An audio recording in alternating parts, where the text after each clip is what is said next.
This is NDTV.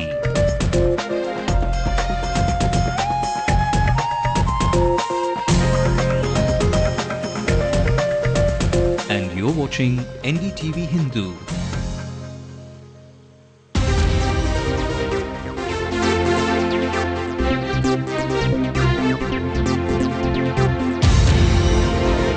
Good evening and welcome. I'm Sanjay Pinto. A simple question. If you're a crorepati and faced with the biggest contest in your career, a do or die battle, how much money will you spend to win?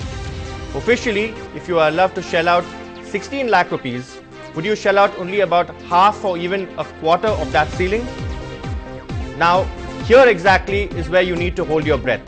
For the recently concluded mother of all elections in Tamil Nadu, according to declarations posted on the Election Commission website, not a single political bigwig has spent the whole amount of 16 lakh rupees. To us voters, that could be shocking, that could also be amusing. Joining us on the big question tonight is the officer who used to monitor elections in Tamil Nadu, former Chief Electoral Officer Naresh Gupta. Also joining me here in the studio here is Chris Dev, who is a well-known RTI activist, and Saras Babu, somebody who in fact contested elections with what, a lakh and a half rupees? Around 4 lakhs. Around 4 lakh rupees. Okay, he also spent a little more money than that. But all that discussion coming up in exactly 2 minutes after the headlines with Evelyn Matthew. Evelyn? Thanks very much, Sanjay. These are the top stories we're tracking at 8 p.m. The headlines now. Karunanidhi puts politics behind and family forward as he meets Kanimuri in Tihar jail a day after the apex court denies her bail. Chief Minister Jayalalitha wants Dr. Manmohan Singh to intervene and rescue 23 fishermen allegedly in Lankan Navy custody.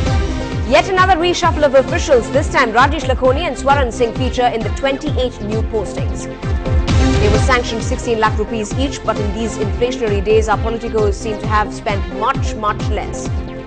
It's not believable, these kind of figures, because they need to substantiate these figures with actual proof, because otherwise the common man is definitely not going to believe them. A district educational officer who came to mediate was held hostage by parents and then let off after he gave in to their demands.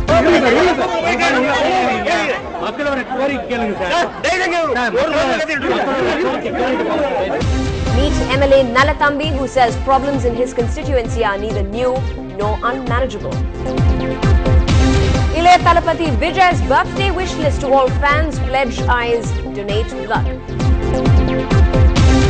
And get off the wall, sing, hum a note and play your instrument. It's World Music Day today. Let's also take you through the rest of the day's top stories nationally and across the world. As Lokpal meet ends and Team Anna is deeply disappointed, the first UPA meeting in the year starts, but the Parliament's monsoon session is delayed till the 1st of August. NDTV learns that Dr. Singh and Sonia Gandhi had a one-on-one meeting on Sunday to discuss cabinet reshuffle expected in July. A young girl raped in Uttar Pradesh commits suicide, the 8th victim in 48 hours. The government is going back on its word, says an angry Aruna Roy on the move to keep the CBI out of the RTI. Will it taken up by Sonia Gandhi? Activist Ansar says Indian sailors of the MV Suez could be back home as early as Friday. They're on their way to Karachi first. And the board is sitting on a golden hen, but there is no one to market the IPL, says Lalit Modi. Now, it has been over a month after the State Assembly election results were out, but looks like there could be more questions about the assets and the money that was pumped into campaigning this year.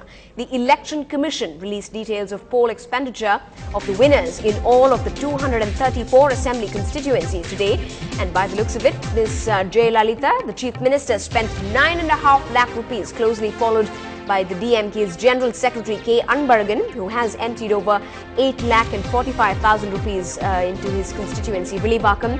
Significantly, this is higher than his chief, the DMK patriarch, Karunanidhi, who spent just 4.47 lakh rupees in comparison. AIADMK's KP Kandan, who is the winner of the biggest assembly constituency, Sholinganallur, in fact had an expenditure of 8,04,000 rupees over. Meanwhile, leader of the opposition and the DMDK chief Vijay Kant, who contested from Rishivandyam, has had election expenses amounting to 7,97,000 rupees. The DMK treasurer, M.K. Stalin's accounts stand at 3,32,000 rupees over. Overall, even the losers have outdone the winners in expenses. Here on, the poll expense limited is now fixed at 16 lakh rupees for each candidate. And we caught up with citizens of Chennai to get a sense of what they think of today's announcement. Here are a few voices. We don't believe in the figures whatever they have submitted to the election commissions, like 9 lakhs or 2.5 lakhs or 4 lakhs. Definitely a lot of black money might have involved which won't come into the account. If at all it's going to be the true, it's a very less amount what we figure out. It's not believable, these kind of figures, because they need to substantiate these figures with actual proof, because otherwise the common man is definitely not going to believe them. Across India, everybody knows that the statistics which were given by these people were false, and I don't believe in this. It should be in the crores only. So the figures are given by the parties. We can't just believe. It should not be in the lakhs. It should be in the crores. Election Commission release பண்ண amount வந்து might be spend பண்ணது வந்து, that is party spend பண்ணது வந்து அதிகமாக இருக்கும்னு தோணுது எனக்கு. The numbers can be more, and I don't believe this is too less. 9 lakhs or 4 lakhs is very less and compared to the amount of promises that they make. So looking at the correct corruption and all those things, it will be more. These figures given out by the Election Commission, I don't think so. It would be a true fact. And nobody really knows how much money was actually money laundered in this case. I believe most of the parties have spent a lot of money.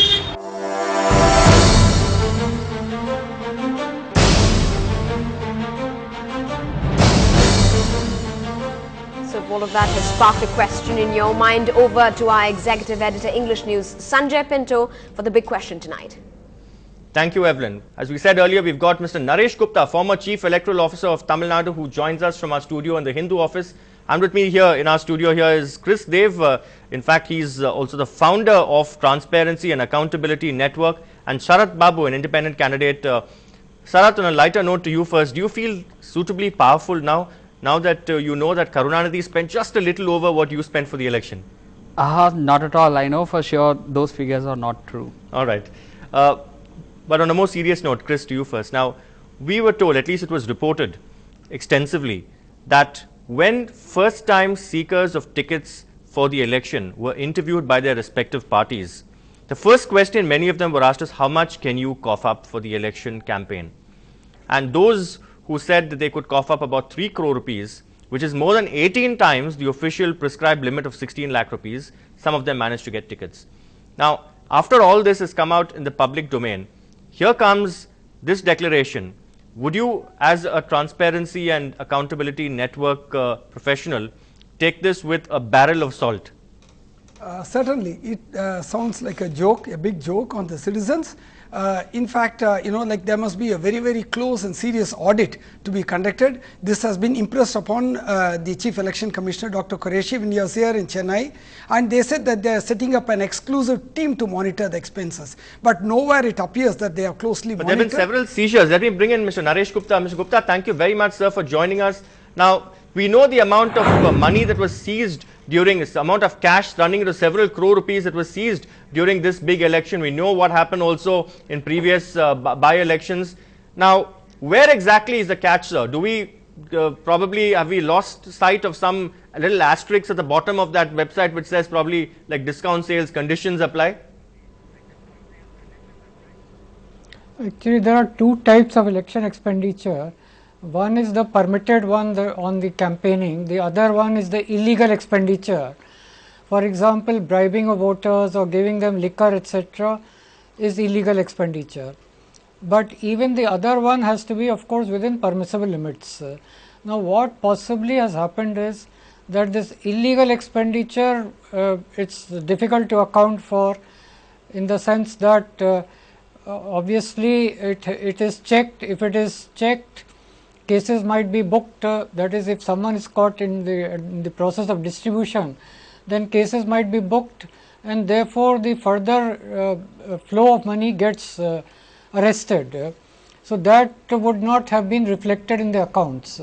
Even for the permissible items of expenditure, apparently there has been under-reporting by the candidates. And maybe, of course, this time the Election Commission had issued very detailed instructions for monitoring of election expenditure, and they had put a very elaborate mechanism also. Coming back to my basic question, where is the catch, sir? Where is the catch? I mean, if you tell a common man that the political bigwigs spent only 4 lakh rupees or 8 lakh rupees or 9 lakh rupees, they will laugh at us. Yeah, it looks to be very, I mean, obviously there has been under reporting. Now, of course, Election Commission had put an elaborate mechanism in the sense that there were video viewing teams, surveillance teams, accounting teams, and there was an expenditure observer from the Indian Revenue Service, from one of the central government services. But despite that, it appears that there has been under-reporting, and maybe there has been, to some extent, official machinery has not been able to account for it. Of course, there are some loopholes provided by law itself. For example, campaigning by the party, as general campaigning, not which cannot be which cannot be credited to the candidate's accounts. For example, if a party says makes an appeal through posters, etc., to vote for that party, then it cannot be linked to a specific candidate. Then it is omitted to be accounted for in the candidate's account. All right, that's an interesting point you're raising. Sharat Babu, let me bring in here. You've done an Obama-style sort of campaign through Facebook, through social networking sites. Can you give us a breakup? I mean, we'd like to understand, out of the 4 lakh rupees that you spent, give us a breakup of how you spent that money. I have spent 2.5 lakh for a single ad in Vijay TV, and then rest of the 2.5 lakhs I spent nearly 1 lakh around for the posters. And in fact, I must tell you that when you place an ad in a TV channel, you have to get the clearance from the Election Commission, a certificate before you actually air it. Yes. So you cannot hide that expense. Yes, yes, true. So we got the certificate and we aired it in Vijay TV, and 1 lakh around on the posters and bills and other things, and 1 lakh around on petrol and other expenses. So this is the breakup. We haven't paid any volunteers. It is share. We haven't paid even a single rupee to a volunteer who worked with us. But that's not the case. You've not given biryani also and put money under the banana leaf? No, nothing like that. All right. Chris, we saw the assets thanks to organizations such as yours, Transparency International, where candidates were forced to actually come up with their, of course, criminal candidates were, at least an attempt was made to throw the spotlight on them. Also, the assets of candidates. Now, I can tell you, like the assets, Jayalalitha's assets, which were declared in the 2011 before the election, 51 crore. Karunanidhi 41.13 crore, Stalin 1.12 crore, and Vijaykanth 47 crore. These were the declared assets of these candidates. Now, when you look at overall of the over 1,600 odd candidates, or perhaps more than that in the fray, if you look at the average assets of all these candidates, there's a huge gap between their assets. In other words, their propensity and capacity to spend and actually what they have spent. Are they such tight fists when it comes to their own careers? Absolutely not. As Mr. Naresh Gupta said, it looks like a gross, very highly distorted reporting of the figures or declaration by the candidates. This needs a serious relook, otherwise our democracy is in jeopardy. Yes, Sharat. I have inquired, just to know how much, approximately a candidate spends to win or, lose closely. It is somewhere around 6 crore, 5 crore they spend for each MLA constituency. So, so that's the kind of figure they spend. All right, Mr. Naresh Gupta, sir, the Election Commission had put various checks and balances in place, and one must give credit where it's due. In fact, the hero of this election, perhaps in Tamil Nadu, was Praveen Kumar, the Chief Electoral Officer. But this is one area we need to really ask the tough questions. We were told that there would be an expenditure monitoring cell comprising officers from the Income Tax Department, from the Audits and Accounts Service, and other officers from the Indian Administrative Service. Now, they were supposed to maintain a shadow register of expenditure. If that were the case, can't the Election Commission now at this stage tally that shadow register with the declaration and then probably call their bluff? No, actually that was supposed to be done then and there. That is, when the accounts were submitted, the figures were to be checked with the shadow register entries. And if there was a discrepancy, then it would be pointed out to the candidates. Now, what possibly has happened is that the illegal expenditure would not have been accounted for, because obviously if money is being given to voters, the candidates will not admit that. The officials, if they have checked it, then obviously distribution would have been arrested. If they were not able to, then distribution would have taken place. but without it being booked. Obviously, booking is not possible in such cases, because if booking was possible, then the distribution itself would have been arrested, would have been prevented. So that is the dilemma, that is the situation. That is possibly a major chunk of this would be accounted for because of this illegal expenditure, possibly. Right, Sharad Babu, 4 lakh rupees, which is probably yours is probably one of the few honest declarations, or so we believe. Yeah. Shoestring budget. How is it possible to really fight elections with such a shoestring budget and hope to win? T.N. Seshan just the other day, former Chief Election Commissioner, had made out a case yet again for state funding of elections. Do you believe that when state funding of elections take place, well-minded youngsters like you will have at least a level playing field? Yeah, definitely. See, the problem is the people who work in the elections, they are like needy people. And if they choose to not work and come for the election work, they need money. What do you mean by needy people? Needy people in the sense, if they don't go to the job for that particular day, they are, You're still talking about the Obama style? No, not like that. See, if a daily coolie who goes to the job, if he doesn't go and he comes to the election work, he can't work for free. So that's how like he gets paid for the election. That's how, like even if 500 people work for a month, we're paying 10,000 per month, it goes up to 50 lakhs. So that's how the expenditure is jacked up. And as we all know, like they bribe the voters with 1,000 rupees, 500 rupees. If you see, like each voters is being spent somewhere around 1,000 rupees, but the election commission, if we take 2 lakh of voters for a constituency with 16 lakh of budget, the election commission gives 8 rupees to reach out to the single man. I think that's enough. If we have we have volunteers who are working for our elections, and that's a catch-22 situation. Okay. 8 rupees per voter. All right. In my opinion, 16 lakhs is a very, very low amount for a full constituency. But then you're saying low amount, they've not exhausted that quota. Yeah, that is where the whole, like dichotomy comes, where, the amount is low and they declare a much lower amount. So instead, we should, permit them to be honest and spend more money and declare that. What would be a realistic figure according to you? To me, for a constituency, it should be around 1 crore of rupees. Around 1 crore rupees. 1 crore of rupees should be a decent amount. And the money mobilized from? Mobilized from the public of the constituency who have trust in the candidate to whom they have to vote, so that they know that they are going to serve the community. There is no charity in this. So people have to, come forward and support the candidates. It should be, everything should be declared, and that is where we bring in the biometric smart card as a means of tracking the expenditure. You never lose I would an never opportunity, lose an to plug your biometric smart card. Point, because Mr. Naresh Gupta talked about the 2 categories of permitted and non-permitted. How do you track these 2 categories? So non-permitted, you certainly cannot know. And when we are talking of scams of lakhs of crores, just seizure of 64 crores of rupees is nothing. It's peanuts. All right, one final question to Mr. Gupta, sir. Now that we know that this is almost a joke being played on the electorate, is there anything that the Election Commission can do now to actually verify what they've actually spent? I know it's a sped arrow, so that at least these parties will be told that, listen, you can't really fool us all the time. The Election Commission can certainly go through the accounts, but unless the official machinery in the constituencies and the districts have verified this, now it will be too late to take any action. But coming to Mr. Krishdev's point that the ceiling on expenditure needs to be enhanced, the question is, whatever be the ceiling, still there may be a tendency to spend much more. For example, it was mentioned that they have spent 5 crores by Mr. Krishdev himself. Secondly, again it may distort the level playing field, because the candidates who do not have resources, who do not have the backing of a big organization, big party, will certainly be able to spend 1 crore, and therefore will stand at a handicap. So also state funding of elections is not a solution, in the sense that there are always pros and cons. Despite state funding being there in some countries, the candidates or the parties still spend a huge amount.